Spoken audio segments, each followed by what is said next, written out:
Amaravati movie makers, Sundarakanda వీళ్ళ సారథ్యంలో చేస్తున్నారు ఈ సినిమా. డెఫినెట్గా మనం చూస్తున్నాం, గతంలో బలగం ఎంత రేంజ్ హిట్ అయిందో మనం చూసాం. టైటిల్ కూడా హే చికీత, అంటే పవన్ కళ్యాణ్ గారిని ఫ్యాన్ లాగా చేసుకుని దాని యాంగిల్లోనే టైటిల్ పెట్టుకుని ఈ సినిమాని చేస్తున్నారు. ఈ సినిమాని చేసేటప్పుడు ఇంతమందిని, అంటే జనరల్గా ఏంటంటే ఆడియన్స్లో ఓవర్లోడ్ చూసాం కానీ స్టేజ్ ఓవర్లోడ్ చూడాల. ఇది ఫస్ట్ టైం స్టేజ్ ఓవర్లోడ్ చూస్తున్నాం. సో స్టేజ్ ఓవర్లోడ్ చూస్తున్నామంటే ఇక్కడ వచ్చిన వాళ్ళు ఈ ప్రాజెక్ట్ మీద, ఈ ప్రాజెక్టుకి సంబంధించిన వాళ్ళ మీద ఉన్న ప్రేమ అభిమానాలే కారణం, కానీ లేకపోతే ఇక్కడ స్టేజ్ ఎక్కడానికి ఎవరిని కొనగలిగే వ్యక్తులు కాదు ఇక్కడ వచ్చింది. కేవలం ఆ హృదయంలో ఉన్న ప్రేమతో వచ్చారు వీళ్ళందరూ. సో దీంట్లో జనరల్గా ఏంటంటే మనం ఎక్కడి నుంచైనా, మన భారతదేశంలో ఎక్కడ పుట్టుకైనా రైతు నుంచినే పుట్టాడు. ఎవడైనా ఆడు ఇండస్ట్రియలిస్ట్ అవని, ఆర్టిస్ట్ అవని, ఎవరైనా ఆ రైతు నుంచినే వచ్చాడు. ఆ రైతే రాజు అనే క్యాప్షన్ పెట్టుకుంటూ ఒక ఆడపిల్ల ఏ మొగుడిని ఇస్తావు, ఎంత ఆస్తులు ఇస్తావు, ఎంత కట్నం ఇస్తావు, ఇన్ని మాట్లాడతాం చూసాం. కానీ ఈ సినిమాలో మా నాన్న నేర్పిన ఆ వ్యవసాయం ఉంది, నేను చేసుకుంటాను అని చెప్పి అయ్యి నాకు ఇవ్వమని అడిగిందే, డెఫినెట్గా అది అద్భుతం, మామూలు విషయం కాదు. హీరో కానీ హీరోయిన్లు కానీ వీళ్ళందరూ చాలా అసలు విపరీతంగా, అంటే జనరల్గా అదే పవన్ కళ్యాణ్ గారు ఏదో స్ప్రింగ్ లాగా చేస్తారంట కదా, ఆ స్ప్రింగ్ యాక్షన్లన్నీ వీళ్ళల్లో బాగా కనిపించినాయి. డెఫినెట్గా దీన్ని ఇప్పుడు విఎన్ ఆయిచి గారు చెప్పారు, ఆయన డైరెక్టర్స్ అసోసియేషన్ ప్రెసిడెంట్ అయ్యి వాళ్ళ డైరెక్టర్స్ అసోసియేషన్కి 30 కోట్లు చదలవాడ శ్రీనివాసరావు అంటే జనరల్గా ఏంటంటే ఎవరన్నా డొనేషన్లు ఇచ్చేవాళ్ళు చాలామంది చూస్తాం, ఇస్తే ఇవ్వచ్చు, కానీ ఆ ఇచ్చేదానికి ఒక మర్యాద, ఒక పద్ధతి. ఒక రావి కొండలరావు గారికి చదలవాడ శ్రీనివాసరావుకి అసలు పరిచయమే లేదు. రావి కొండలరావు గారికి ఏదో ఇబ్బంది ఉందని తెలిసి అర్జెంటుగా ఆయన తీసుకెళ్ళి చెక్ ఇవ్వమని చెప్పారు. చెక్ ఇవ్వమని చెప్పిన తర్వాత మళ్ళీ ఎమ్మటే గంటకి ఫోన్ చేశారు ఆయన.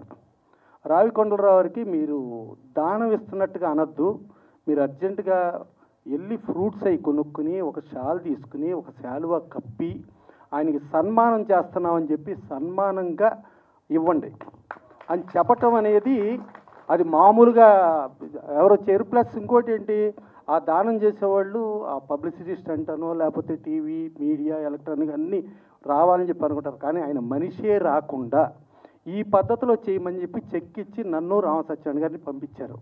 ఇక దానికి ఏం చెప్పాలి అది.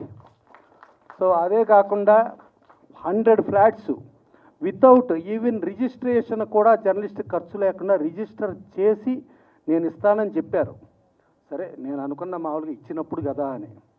సరే తీరా చూస్తే ఆయన ఒక వెంచర్ చేసి ఒక సత్వాన్ని ఒక కంపెనీ వస్తే ఫస్ట్ వాళ్ళకి మనం ఒక టవరు ఆ 100 ఫ్లాట్లు వాళ్ళకు ఓకే అంటేనే నేను ఇక్కడ సొంతకం పెడతా, లేకపోతే పెట్టను, మీ వాటాకు మీరు మా వాటాకు మేము, ఇది ఇవ్వాల్సిందే ఆయన చెప్పినప్పుడు ఇదేదో పర్ఫెక్ట్గా పనిచేస్తున్నారు అని చెప్పి అది ఫీల్ అయ్యా.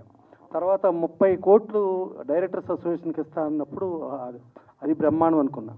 తర్వాత కరోనాలో ఏ ఒక్కళ్ళ దగ్గర డొనేషన్ తీసుకోకుండా, ఏ ఒక్కరి డబ్బులు సంబంధం లేకుండా ఆయన సొంత డబ్బులు ప్రొడ్యూసర్లో ఇబ్బందుల్లో ఉన్న ప్రొడ్యూసర్లకి, డిస్ట్రిబ్యూటర్లో ఉన్న ఇబ్బంది ఉన్న డిస్ట్రిబ్యూటర్లకి, అలాగే పేస్టింగ్ బాయ్ల కానించి రిప్రజెంటేటివ్స్ కానించి లైన్ ఇన్స్పెక్టర్ల కానించి 24 క్రాఫ్ట్స్లో ప్రతి యూనియన్ కానించి ఇస్తూ రోజుకి కౌన్సిల్లో 2000 మందికి పైగా శానిటైజరు మాస్కు డబ్బులు పంచిపెట్టి ఇచ్చేసామంటే అది కేవలం ఒకే ఒక్కడు ఆయన మొత్తం డబ్బులు పెట్టి ఇచ్చింది ఒక్క చదలవాడ శ్రీనివాసరావు మాత్రమే. ఇక ఆయన ఎప్పుడు ఆయన ఫోన్లో 2 ఫోటోలు ఉంటాయి, ఒక పక్కన ఎన్టీ రామారావు ఫోటో ఉంటుంది, ఒక పక్కన రామోజీరావు ఫోటో ఉంటుంది.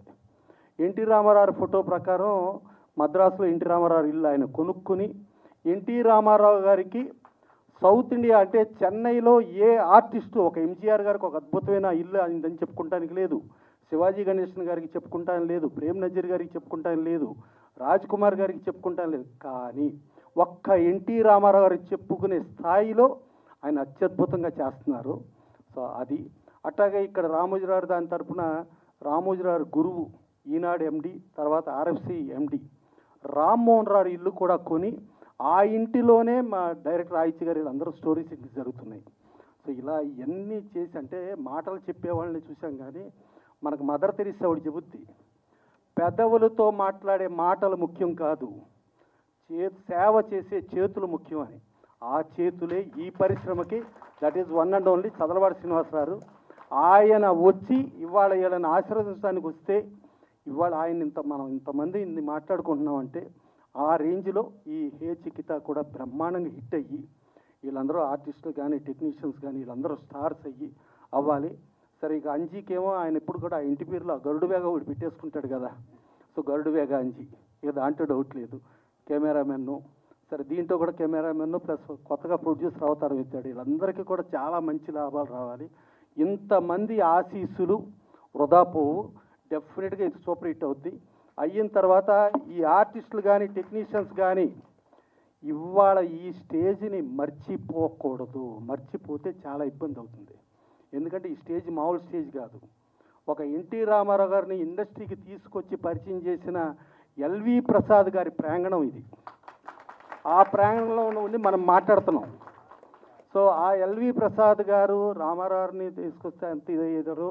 అలాగే ఆ మన దేశంకి ఆవిడ కృష్ణవేణి గారు రామారావు కానించి ఎస్వి రంగారావు గారు కానించి ఎంతోమందిని పరిచయం చేసిన ఆ రేంజ్ ఇవాళ ఇండస్ట్రీకి ఇంత రేంజ్లో ఉంది. కాబట్టి డెఫినెట్గా మీరు అంత గొప్పోళ్ళు అయ్యి డెఫినెట్గా మర్చిపోవాలని మనస్ఫూర్తిగా కోరుకుంటూ థ్యాంక్ యూ.